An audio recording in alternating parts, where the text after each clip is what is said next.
the Sunshine State. From the creepy to the haunted, outdoorsy diva Lauren Gay joins us with a list of must-dos this Halloween season. So welcome back. How you doing, Lauren? Good morning, Java. I'm scared already, but we're going to get to this list. You have several good places, about 6 or so. Let's start with Spook Hill, and tell us like the background story of the spookiness happening there. So Spook Hill is, I came across it because I went to Bottot Gardens in Lake Wales. Yes. And so it's this, it's in a residential area, and you'll see this sign go across this road. And so it's really an optical illusion.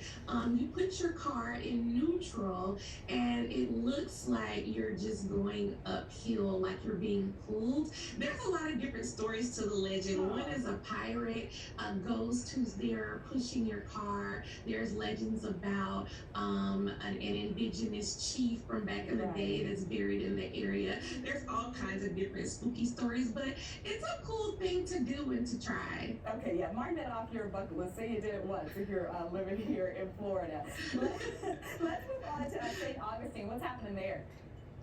Okay, St. Augustine, is America's oldest city, which means tons of history, which means tons of dead people. So you've got, lots of tours that'll take you to graveyards, the old jail, Ripley's Haunted Castle, which my son and I did have an encounter. We got it. It was like an orb or something. And you can only see it if you look like at the phone, but it was really, really eerie. It's cool. Then you got Castillo de San Marcos, the national park site that's there. You got the lighthouse part of the St. Augustine Lighthouse. There is haunted, sightings seen in the area. Okay. The Casablanca Inn has a really dark story about a mom who committed suicide and drowned her baby, and people say they can hear the baby crying in the hallways sometimes. So St. Augustine is like for real haunted. Wow, that could be a whole haunted spooky weekend, right? There's a lot to do. It could. Oh my goodness. There's a lot to do. Well, let's take things a little bit closer to Tampa Bay. Tampa Theatre, what's going on there? Which I, by the way, love. I've gone there to see a couple shows. The architecture inside is beautiful, but it's spooky. Beautiful. It's old, it's got history, which means it's got dead people. Everything you need for a haunted good time.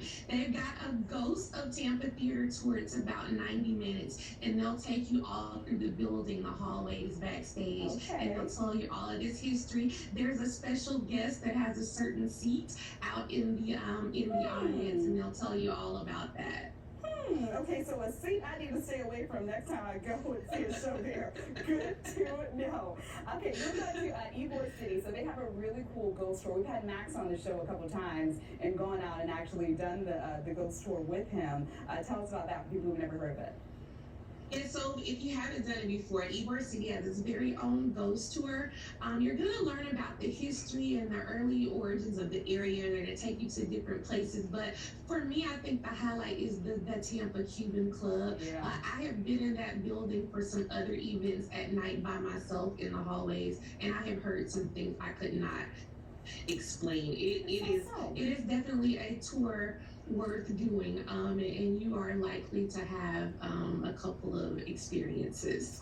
Okay, interesting. Moving on, we have the Sugar Mills Ruins. What's happening there? Yeah, Sugar Mill Ruins is over in New Smyrna Beach, so over there on the other coast. And this is these old ruins, and they are said to be haunted by Seminole Native Americans who run through the woods in the early morning hours, and also like dark shadow people you might see near sunset. There's also some other history in that area where there was a traveling circus that used to come through, and people will see this spooky clown kind of appear when they're out there in that area. It's